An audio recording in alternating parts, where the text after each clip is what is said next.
thing didn't turn off. So that was kind of crazy. All right, so let's rewind. Or maybe we won't rewind. What we're doing is finding ourselves in an election year.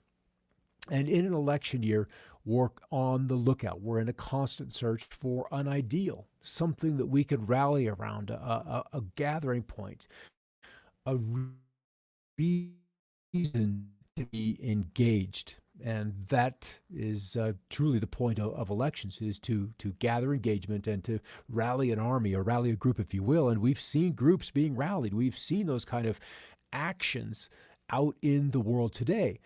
But if we're looking for an ideal, does that action that we're finding out there, is it applicable to you as an individual, as a family, potentially, and then as would it be applicable to your employer and your job purpose? How about your school district, your community at large? Then what about your state and ultimately the nation? Are those actions that people taking, would their desires, if laid across or applied to the whole of the United States, all 330 plus million of us, would they lead to a richer, a fuller life? Are their goals appropriate for us? So that's kind of where we are. Good to see everybody coming on there. Yay. Yes, Vicky, you got to have sound. And see, this is the first time I did not check that little button because I trusted it. Trust but verify. Well, it was Ronald Reagan, wasn't it? Trust but verify. And it's just a little glance over there, so we'll do there. Good to see you there, Robert. It's been a bit of a spell.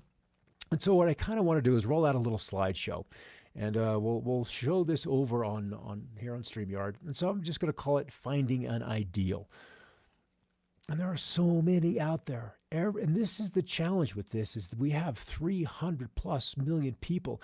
And then even if the nation as a whole found an ideal, would it be applicable or usable in the outside world? Because Americans, we have to interface with the rest of the world.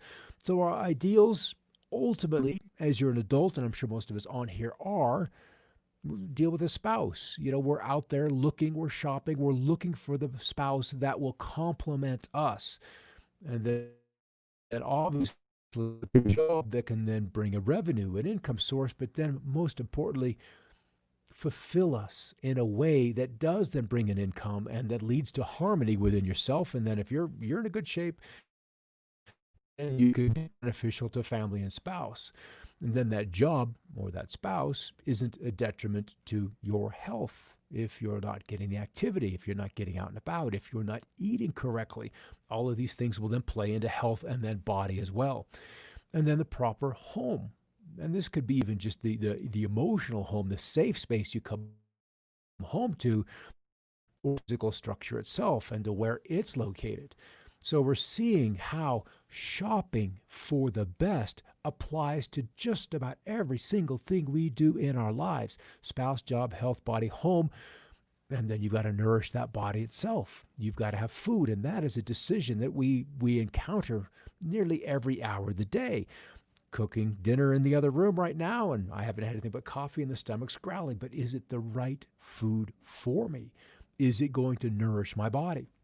And then once we've got these basic things done, we're looking to entertain ourselves. We're looking for a streaming service. We're looking for a book to read. We're looking for engagement through social media. We're looking to occupy time with the best thing possible. So we look at a streaming service, and sometimes one isn't enough. So you've got to do 2 or 3 because you like that show over there. You know, it becomes like your food. It's a la carte.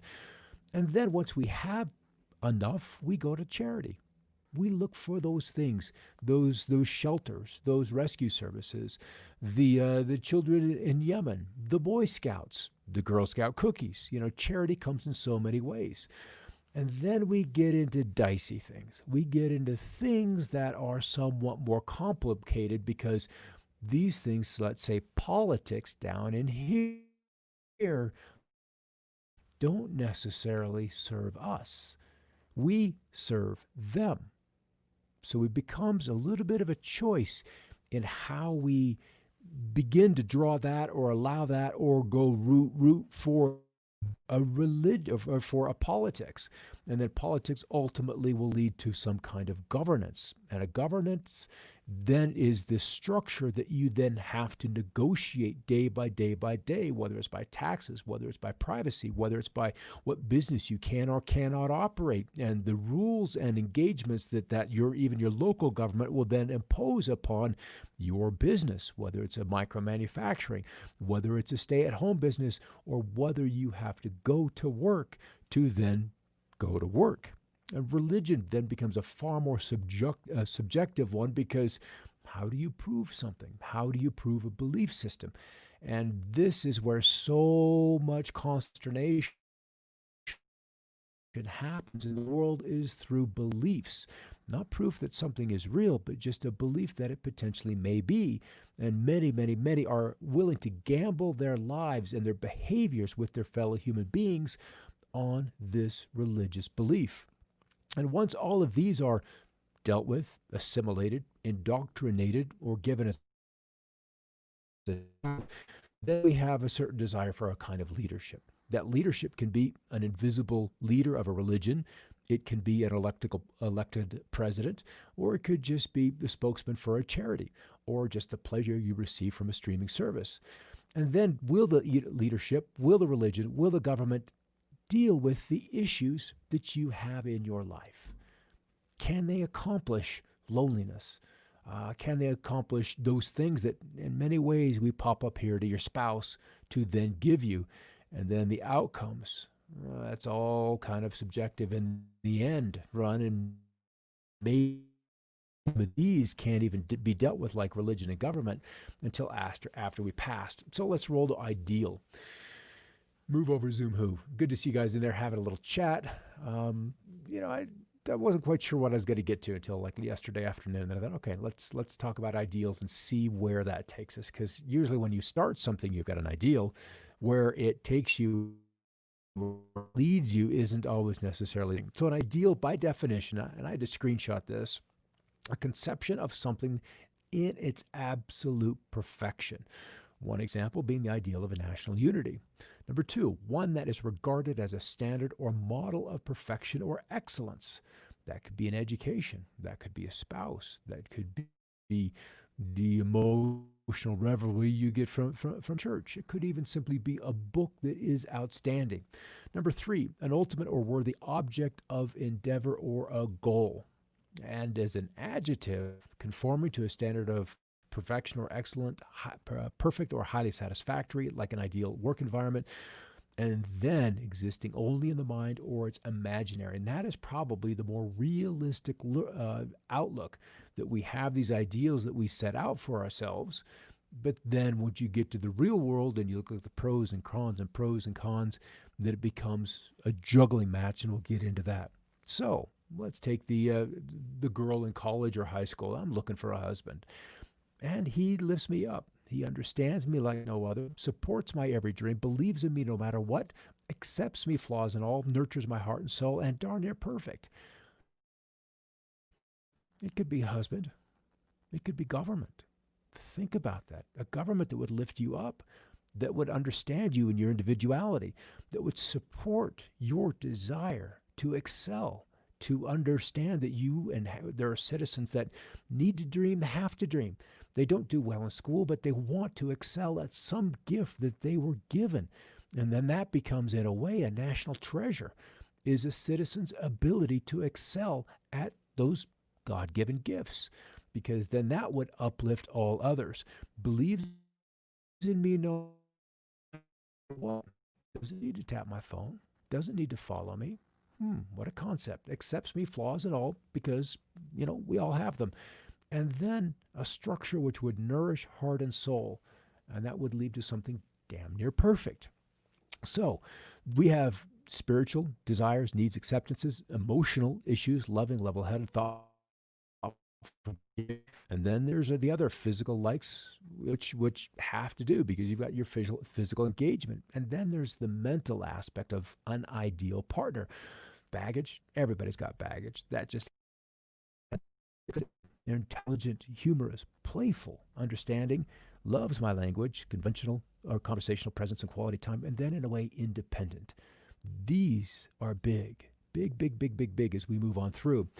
So scientific and educational, they kind of break down, and let's talk about ideal. I, for identify the problem. D, to define and represent the problem. E, to explore possible strategies. A, act on the strategies. Look back and evaluate the effects of your actions. Again, this can apply to government. We see problems, and in fact, this is really where government tends to get stuck. We identify the problems, we talk about the problems, and we glorify the victims of the problems. So define and represent the problem. And then E, how do we explore and develop strategies to solve problems? And this is the A part, the acting on the strategies, is largely where elections end and action by governments end, is the ability to act and develop strategies to problems. Because we really can't get out of, or at least recently we haven't been able to get out of, the possible strategies. How can we come together and solve an issue as a collective, as an entire group? And that can be a big challenge. So let's go back 2,000 plus years, or even a little less than that in the case of Machiavelli. So look at Plato as they began to look at government.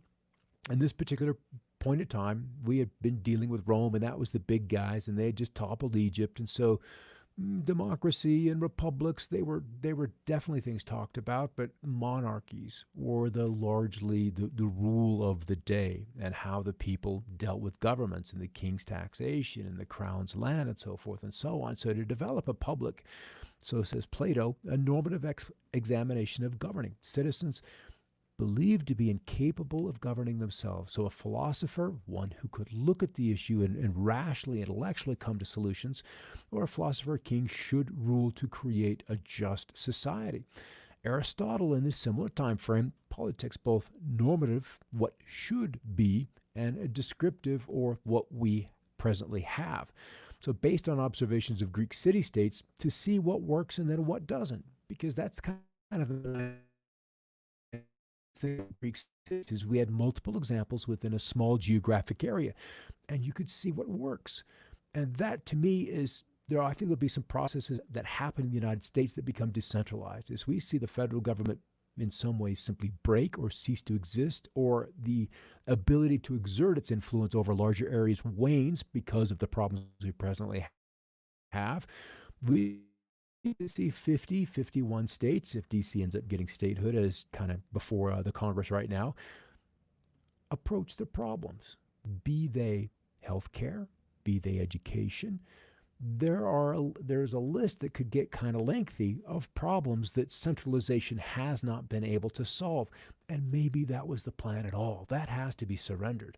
That maybe the plan isn't and wasn't to see a society thrive, but one to be captured, controlled, and directed. And if we were to look at the way governance in the United States is, and probably most of the world now, is to centralize it and then to control. And by doing that, we take the nurturing part out of it. We take the ability to creatively thrive out of it. So it begins to really change those kind of things. Important. The Prince, published in 1513, obtaining and using political power. And there's a realist explanations may not be explanations not based on religious doctrine or what we wish society to be. And this is what seems like has happened. We're using the political offices simply as power. So how do we break it up? Collectivism and individualism. The collectivism is where we've kind of been tended to be drifting. Those are the protests that are happening presently. The roots are in Plato and then Marx. The political system is largely expressed as socialism and communism. Revolution is the result, and totalitarian dictatorship in one form or another, whether it is a party like the CCP or the CCP, well, the Soviet system. That was CCPP. The totalitarian dictatorship. So you have this structure, and whether the people are qualified or not, if you have toed the line, been honorable and loyal to the system, then you, I hate to say this, but you fail upwards. How many times, even in the States, do we see somebody just really, really mess up a job or booger up an investigation or oversee a disaster, and it's a spectacular failure, but yet in 1, 2, 3 years, they're promoted up the chain of command, and that just kind of lets you know that that outcome of that disaster was likely already set in stone. For individualism as a political system, the roots are in Socrates, Hume, Adam Smith, Declaration of Independence, which we read a couple of shows back, and then the political system right now is expressed in democracy. So that resulted, the Constitution, the Declaration of Independence, the Bill of Rights. We had these powers split up. So the local regions could still have establish their local governments, excuse me, establish and maintain their own school system. And now we have a Department of Education that and indeed, if you don't show up at school by 6 years old, somebody knocks on your door. Regulate trade within the states. Okay.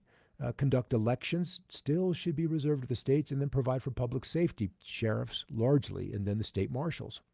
Where that and the national government overlap, taxation, providing for the public welfare, criminal justice. Dudes jump back and forth between jurisdictions. The ability to borrow money, which is essentially accessing the financial system through the charter banks, and then, of course, to build roads, which would then for allowing for trade. Ultimately, that would head to ports, so you're dealing with foreign trade. Copyright laws and patent laws. This is kind of an interesting topic because we've seen such changes within the patent laws in just the last 15 years. Some of them probably not beneficial for us, but the national government with the ability to declare war, create and maintain armed forces, and then to establish foreign policy. That's kind of the big one. So where are you? Are we on the political spectrum, and maybe where do we go? And as I look through these graphics today, I was curious to see how many put fascism on the left and others put it on the right. Communism always ended up on the left side of things, and then anarchy was kind of back and forth. It was definitely at the one extreme on the right. But it's interesting that there's no set place where this resides, which is corporatism that runs the government. And it's in a strange way that's kind of where we're seeing this, especially with the value of information and then the information society. We've seen that being really collected in the Facebooks and the Twitters, in those that are controlling or managing at best our public discourse. Yeah, Karen, excellent slide on federalism. A great summary. There's so many aspects to this, and I'd like to say that nothing is truly set in stone. And as soon as you end up set in stone, then we need a revolution to kind of break us out of it, so we can be flexible, because the generation that is in now, my generation and younger, is very different than the one 50 years ago, and certainly 50 years prior to that. We're just always different people rolling through these same systems. So fascism, a political system where the state comes before the individual, we're kind of there now, which is headed by a dictator bureaucracy or republic that is distinguished by career leaders, typically for life, where individuals are subject to arbitrary search and seizure under the pretense that it's good for the whole, which is always greater than the one. We can see that. It is widespread. Communism, a political and economic system in which the government controls all business. An idea starts. The idea goes up the chain of command. They realize that it could be of benefit for the people, so the party starts the business. In Russia, they started the aircraft manufacturing business. They ran the state space exploration business. It was all state-run. And that leads to massive inefficiencies, but not so great that it is an abandoned system. Communist governments, all communists are socialists, but not all socialists are communists. And this is the fine line where we see the protesters wanting to be. Where can we have, let's just finish this, where could we have access to a nation's natural wealth? Be it Libya and oil, be it Venezuela and their massive oil reserves. Those would be used those could be brought out of the ground, processed, sold to the world to the benefit of the people rather than to corporations. So there's some subtle areas where you can have the natural wealth of a geographic area serve the people rather than having companies, the Arcos, the Exxons, the Texacos, the Gulfs, the Phillips 66. Some are here, some are not here. Some have been emerged to get larger and larger corporations, which kind of leads us back to a sort of eco-fascism. So either way, the people are supporting the system. And it's always that way. Capitalism necessarily won't be killed by communism, but capitalism will be killed by low-wage workers by products. So you have I hate to say it, but the fascist part of the corporate aspects not trickling down, not allowing the workers to earn a living wage. And if you can't earn a living wage, then your creativity, you're willing to contribute to your companies, to your departments. You would either do it for kudos, which would then give you rewards above and beyond your other employees or your coworkers, which is fine. But you're not necessarily going to be allowed to go out and maybe start a new company off the new idea. And then when we have this kind of people, when is enough? When is enough? And this was back in the Greek currency issue and the debt issue. So kind of where we've seen are the two sides, the right and left sides, really kind of blend together to where some Democrats, some stuff about abortion and pro-choice and acknowledging about climate change, but really doing nothing about it. My protest. And Republicans, some stuff about pro-life and guns, but then denying climate change. Part of that's real too. So, and both support Israel, do Wall Street's bidding, unlimited military spending, also Russia, China, full spectrum dominance, let money rule politics, neoliberalism rocks, spy on everyone, screw the old and poor, oligarchy, not democracy, vive U.S. Imperialism, outlaw third parties. This maybe is where the control is. So I want to say this, that today our leaders have been groomed to fill public roles of leadership, but not by the fires of life, but the rituals of a secret brotherhood. As we see children, as we see young adults from previous bloodlines, and friends, and then get put into positions of power as they mature of age. And this isn't just Europe. It happens here in the States as well. There's plenty of pictures of recent politicians, some and many in power, who have been part of a brotherhood and dealing with a secret group of leaders, a secret cabal, if you will, that have then raised to fill certain roles in leadership and governance. And that's our problem. So we're either dealing with socialists who want both economic and social equality and big government to enforce it, conservatives who want the government to protect the social traditions but then not to run the economy so the capitalists have free reign, liberals who would like to have economic equality but social freedom, or libertarians who want both social and economic freedom and a way small government because, we all like to pay taxes. So where are we today? Most of humanity started with a monarchy. The monarchy, the king, the queen, that was where it began. And so did we have government accountability with a monarch in control? You could listen to the oaths of office of Australia, New Zealand. Justin Trudeau was in Canada. And they're very interesting oaths. They're oaths to the crown, not to the people. It's a very different gist when you're taking control or just doing crown's bidding. So do you have individual freedom? And that probably is ultimately a zero, that the crown will dictate what happens. But what you want is a benevolent monarchy rather than totalitarian or an ugly man.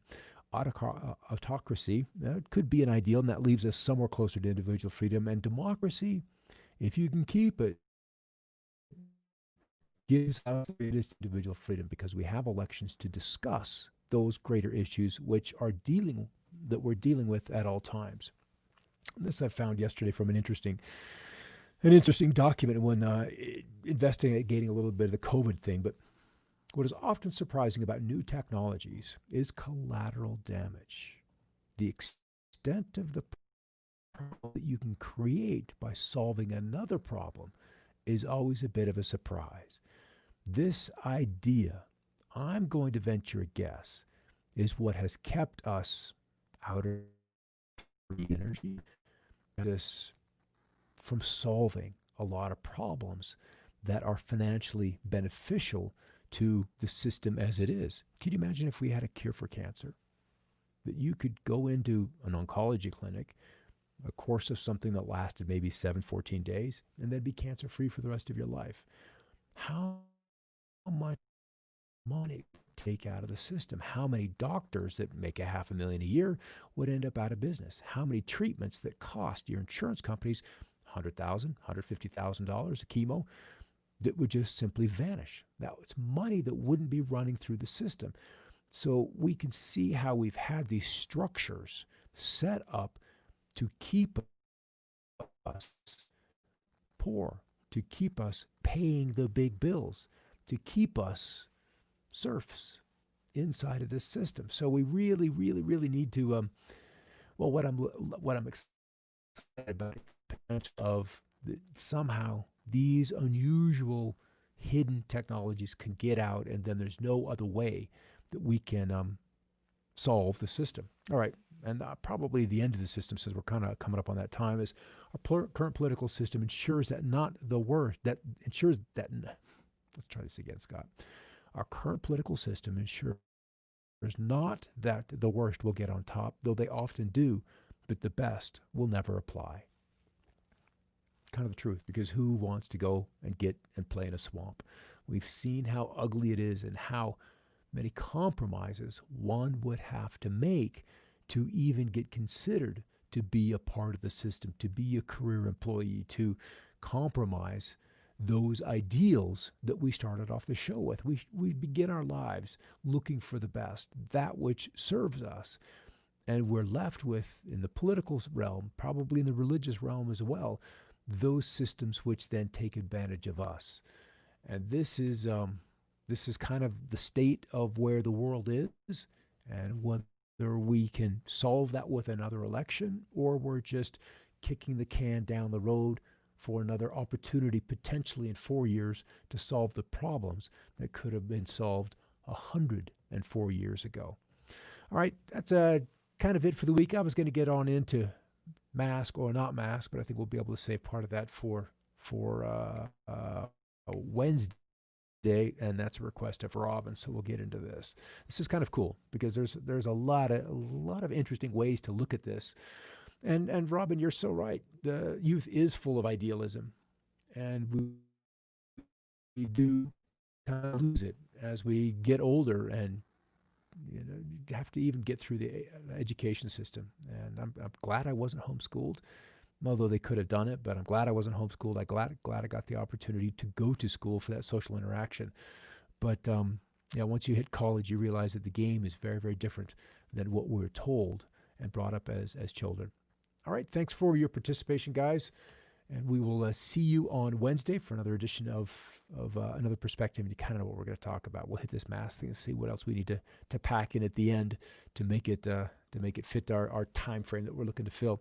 I'll see you tonight at 5 o'clock Mountain. Look at weather. I know Risa had a question about the dust. Where did have that answer for you coming up at 5 o'clock. All right, everybody, take care. Have a great evening, and we'll see you a little bit later.